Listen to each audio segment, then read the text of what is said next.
Mr. President. I'm Katie Schlick. I'm Andrew Kaplan. And I'm Mackenzie Wilson. We recently learned that the current United States Supreme Court Justice, Ruth Bader Ginsburg, has pancreatic cancer and will most likely have to soon retire from her position. As a result, you will have to make the important decision as who to appoint as this new justice. Supreme Courts only accept cases where two or more circuit courts of appeal have disagreed or where an unusually important point of law is in dispute.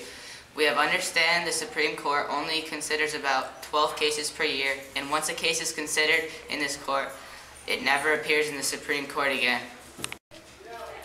The Supreme Court hears and makes decisions about checks and balances for people, state, and government. It is the highest federal court, and it is the head of the judicial branch of the U.S. government. Federal court refers to any court that hears cases related to United States law, the Constitution, or the United States government, as opposed to county, state, or municipal courts, which hear more local matters. Another aspect to consider is that a Supreme Court justice serves for life. If they did not and could be fired at any moment, their decisions would not be based on what is right or wrong, but what would please the President, Congress, the public, etc. Serving for life allows Supreme Court justices to make decisions based on their opinion and what they think is best. Some believe that the Constitution is a living, breathing document, versus those who do not, but there is a specific term used for either belief. For example, people who are for the Constitution are known as Federalists, and those who are not are Anti-Federalists. In that case, there is a distinct division because different titles represent different beliefs, but in the living, breathing document debate, there are not specific titles for each side.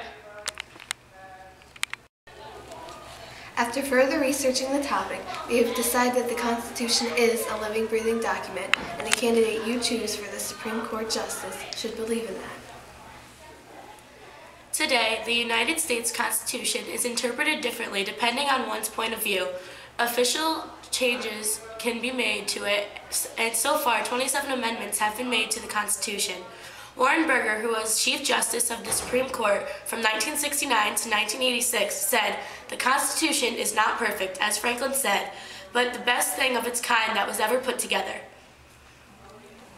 But from an anti-federalist perspective, the Constitution is simply a set of laws, and the words should mean one thing and one thing only.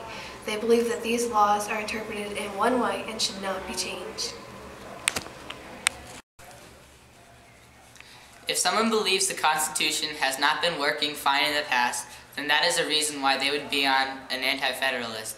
And if the Constitution was never allowed to be changed, these people would always be anti-federalists. If you make amendments to the Constitution, you could add better laws that might be beneficial to our country, or could take away laws that might be unresourceful. The first 10 amendments made to the Constitution are known as the Bill of Rights, which dictate and protect every physical human right today. The ability to publish newspapers and editorials comes from the first Bill of Rights, which guarantees freedom of religion, speech, and the press, and protects the right of assembly. The Second Amendment allows people of the United States to keep and bear arms. If you were an anti-federalist and this law was not your cup of tea, so to speak, it would still have to say the same because, as we stated before, anti-federalists believe the Constitution is a set of rules that should not be changed. Today, when Americans would like to see their country developing, should we appoint a justice who believes laws which were made hundreds of years ago should not be changed? The 10th Amendment limits the power of federal government by reserving for the states all powers that are not explicitly granted to the federal government by the Constitution, nor denied to the states. If you are an anti-federalist, amendments such as these may be helpful or harmful to you. Either way, you would have to stick with them because you believe the Constitution should not be changed. These amendments and many more were made to the Constitution because it is a living, breathing document. Without making amendments to it, such as the Bill of Rights, people in America would not be able to publish newspapers or have a trial by jury or be able to practice the religion they would want to practice. Our nation is constantly changing and modernizing, and as a result, our laws need to be updated as well. Therefore, the candidate you choose to nominate as the new United States Supreme Court Justice should believe that the Constitution is a living and breathing document. We hope you understand the reasoning behind our decision. Thank you for your time, Mr. President.